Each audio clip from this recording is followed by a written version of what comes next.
So could mean that guys like Lawrence Okoli, and especially if it's your right eye, if Jake's getting hit in his right eye, that usually would mean that he's getting jabbed, because that jab in orthodox would come out from the left hand on the right eye side. And that experience would have been somewhat of a dawn of realization upon Jake Paul that this is actually happening now. So to an extent, I'll be honest, I actually feel sorry for Jake Paul. I mean, I don't. Jake Paul is deep into an intense heavyweight training camp in Miami as he prepares for his December 19th showdown with Anthony Joshua. He's brought in top-level sparring partners who can match Joshua's size and strength while working closely with elite coaches. His routine includes specialized therapists and advanced training technology aimed at maximizing power, speed, and strategic accuracy. Every session is focused on perfecting technique, improving endurance, and sharpening mental focus. Paul is entering the biggest test of his career with complete dedication and concentration. Keep it going. Way too long. Here we go. Good round, Jake. Like that. Jake Paul's training camp shows a level of commitment that many people overlook.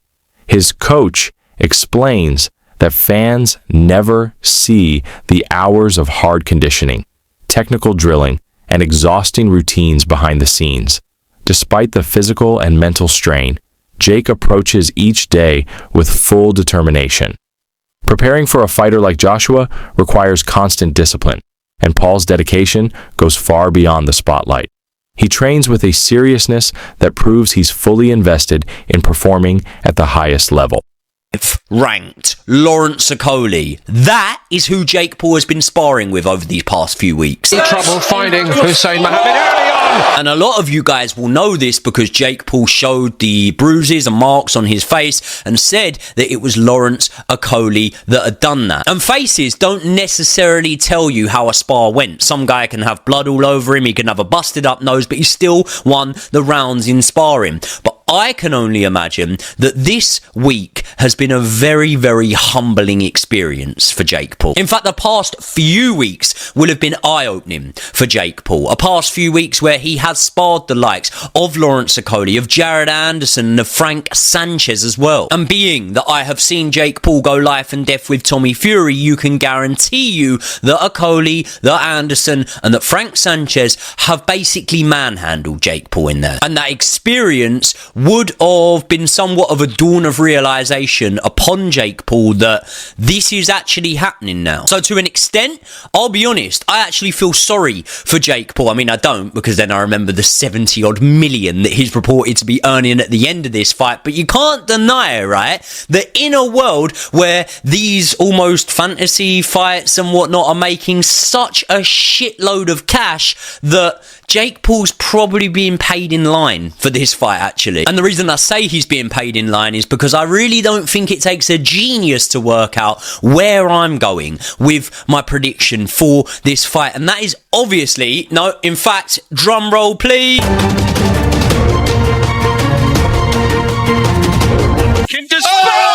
AJ via knockout, obviously, technical knockout, if Jake gets... Every part of Paul's training is centered on one goal: defeating a proven former champion.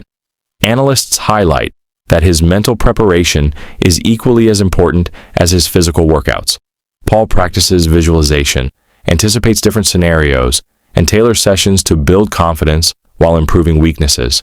This mental training helps him stay calm under pressure and stick to the game plan. Over the years, Paul has developed a more mature approach to fighting, showing he's more than just a social media personality stepping into the ring. Question is, which one of those two things is happening? And question is, how is it going down? Because what we know about Anthony Joshua is that he has a nasty lead hook, and he's going to have a reach advantage on Jake, just like Lawrence Okoli does in the gym, which is why Jake has brought him in. So that jab's going to be effective. That lead hand of AJ is going to be effective. How does Jake maneuver around that? And again, you can look at this a couple of ways. One, okay, you get hit with it in camp, so you don't get hit with it in the fight, which is why you bring these heavyweights in. It's why you bring Jared Anderson, Lawrence Okoli, Frank Sanchez in. Or two, there's a massive flaw in what Jake's doing, that he's continually getting hit with this. And the indication that he's getting hit by Okoli means he's going to get hit the same way with Anthony Joshua. I tend to believe a little bit of both, right? You do this so that it doesn't happen, but also how much can Jake really learn and to avoid something that's coming out with the jab or with the lead hook, or just, again, the distance control and the range of a guy like Okoli and a guy like AJ. Sparring partners are essential to Paul's preparation. Members of his camp say he routinely tests himself against experienced fighters, sometimes outperforming them and proving his competitive edge. Training for Joshua requires a different level of challenge. Partners who can match heavyweight size and power. Paul embraces this difficulty, using sparring to practice pressure situations, sharpen defense, and explore offensive strategies that may be vital on fight night. He isn't 250 pounds. He's not a natural heavyweight. And you could say that's an advantage to Jake. He's going to be able to move around a little bit. Again, we'll talk about his feet in a second. But it's more, to me, the fact that what we're not seeing is the biggest weakness of Jake's, on top of the fact that he's gotten an eye smashed up in sparring. They said Frank Sanchez made his nose look like a crescent moon. We'll get to that in a second. Lawrence Okoli is giving him a freaking shiner in sparring. So again, you could say that's great work from Jake to be able to have these high-level guys come in, but you also have to admit that he's getting hit, and he's getting hit a lot by guys that aren't Anthony Joshua in terms of their skill and ability, or at least not at the highest level that AJ has been to. So, but we brought in world champion heavyweight sparring partners, guys who are 270 pounds, 250 pounds, sparring them, it has been insane. I still got the remnants of I see you taking a little shot there. I like that you're taking those shots. Respected trainer Tony Jeff praises the extraordinary intensity of Jake Paul's current camp. He notes that this is not a typical boxing program. It resembles the preparation of Olympic-level athletes. Paul uses advanced equipment, personalized coaching, and specialized conditioning to boost strength, speed, stamina, and technical skill. The camp's all-around approach ensures Paul is adaptable and ready for every aspect of the upcoming fight.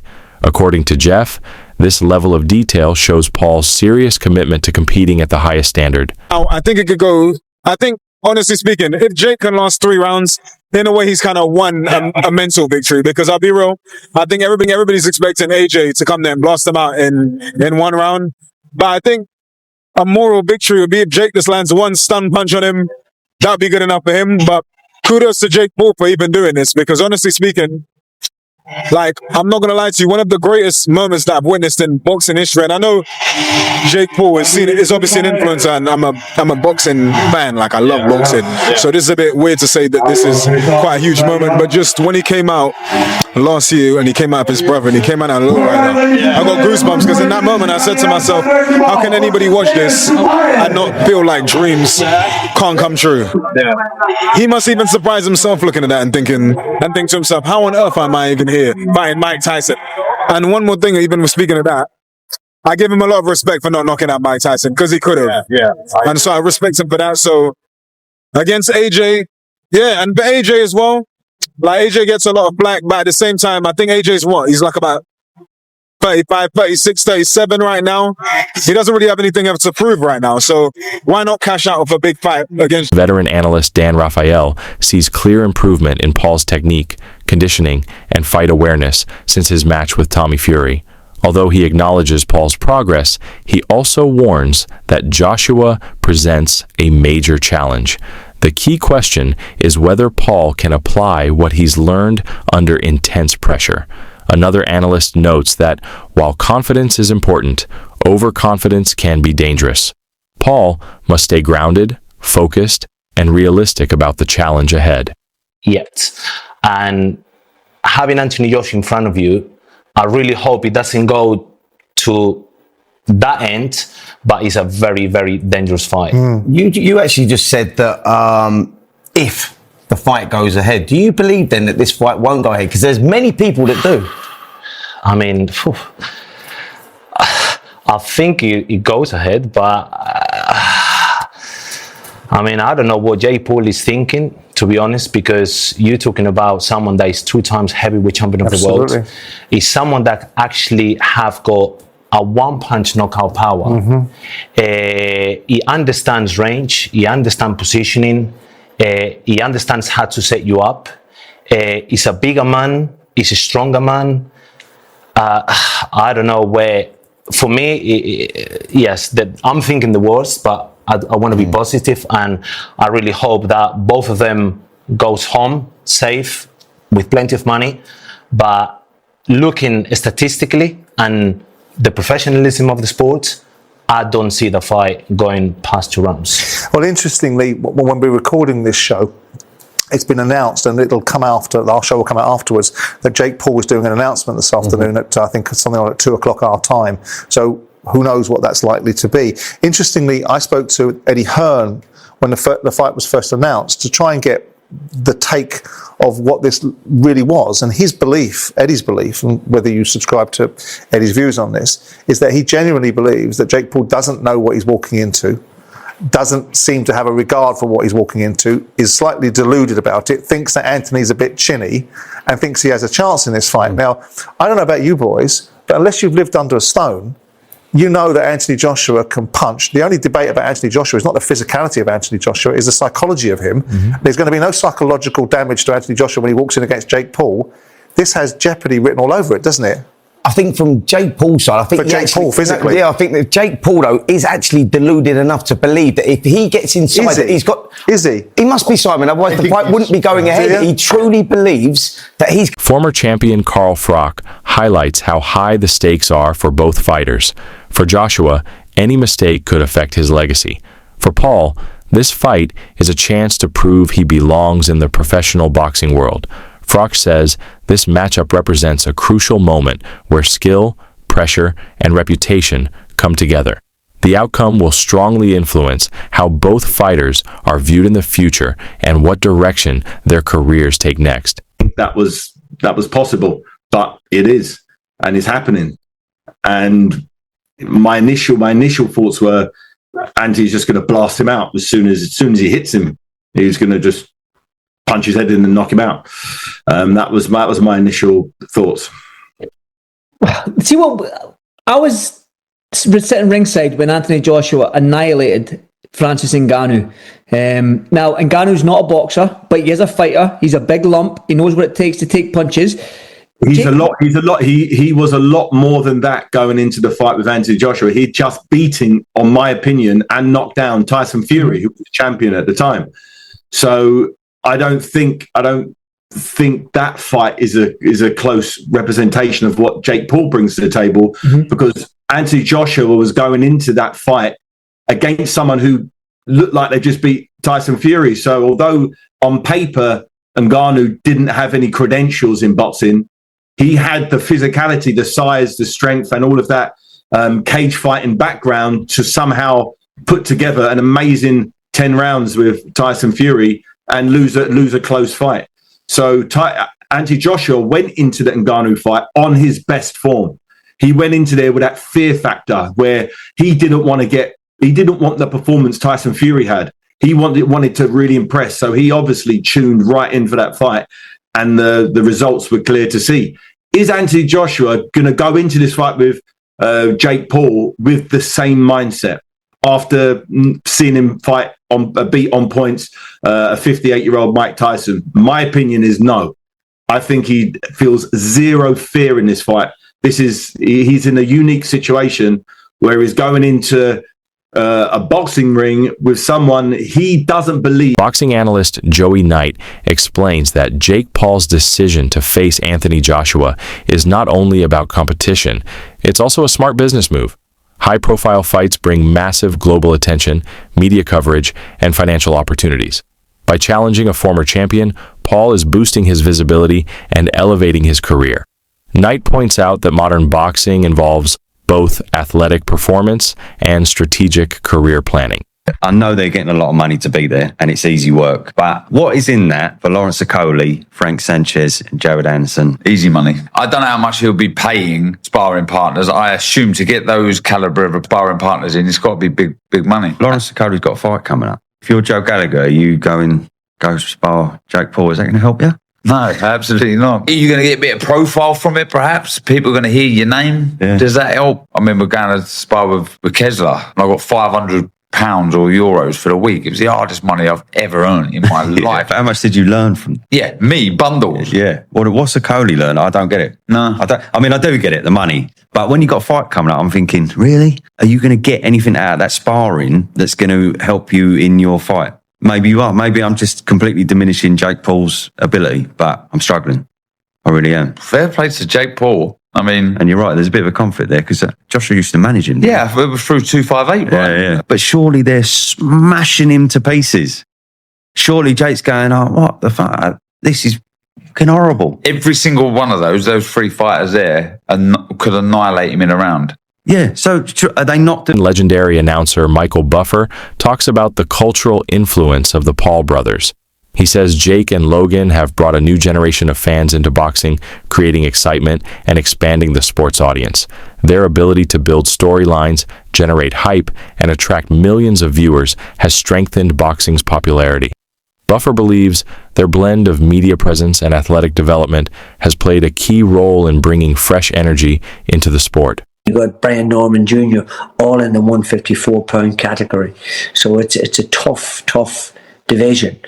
And so it wouldn't at all surprise me if he's unable to win a world title because the opposition is good. But maybe if he boiled down to 147 again, he would have a better chance. Last thing I want to ask you about, Barry, is the big news regarding Anthony Joshua and Jake Paul. One of the biggest quotes, two of the quotes that stuck out to me was David Hayes said, that fight could be Jake Paul's last day on earth. And I think Gareth A. Davis has described it as a freak show. Some people are saying, AJ's grabbing the bag. There's nothing wrong with that because anybody else, if they got offered that kind of money, they would do it. So. And some people are suggesting he might damage his legacy. Where do you sit with the decision of him taking that fight? And it's a professional 8-round fight as well. Yes, it's a highly dangerous fight for Jake Paul. I don't know what he's doing unless they have done some sort of caveat or some sort of agreement that he says he's going to go easy on him or he's not going to... He's not going to go flat out.